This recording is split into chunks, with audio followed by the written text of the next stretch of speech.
Hey guys, so I'm here in this creek, and first time I've been here. I guess it's not really well known. You can see there's a path, but not like very clear.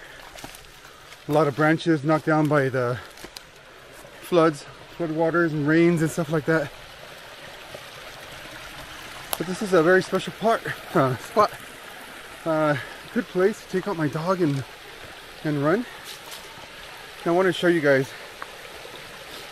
I'm not necessarily wanting to give out the location because there's only one more couple here on this trail, on this walk, and I would fear if I gave it out, people will be coming here a lot more, and with that, just more destruction.